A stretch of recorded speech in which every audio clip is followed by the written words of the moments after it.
The Dhammapada, verse 50. Seek not others' faults, but your own. Na pare sang vilomani, na pare sang kata katang, attanova avikheya, katani akatani cha. One should not pry into the faults of others, into things done and left undone by others.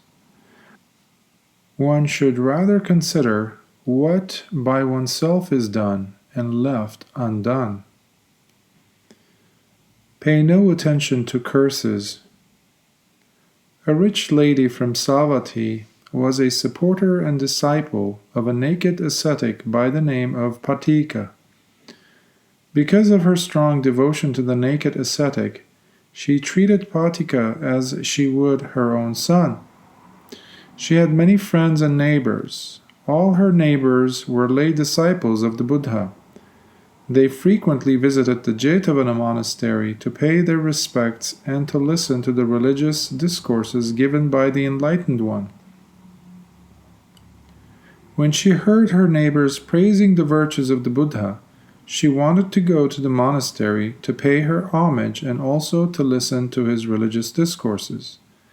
However, Patika prevented her from going to the monastery on several occasions. So instead of going to the monastery, she invited the Buddha through her own son to her house for almsgiving. Choice food was prepared for the almsgiving. After the meal, the Buddha expressed his appreciation, Anumodhana. Hearing the golden voice of the Buddha delivering the wonderful and glorious Dhamma for the first time in her life, her whole body was suffused with joy and happiness, and she exclaimed spontaneously, "Well said, well said." Patika, the naked ascetic who was in the next room, heard the applause uttered by the rich lady.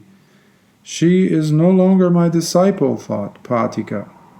Fuming with rage, he came out of the room and cursed both the lady and the Buddha, and left the house angrily, still shouting his abuses.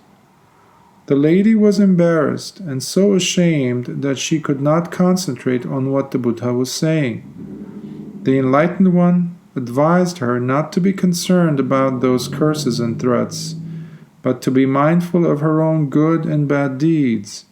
At the end of the discourse, she attained the first stage of sainthood.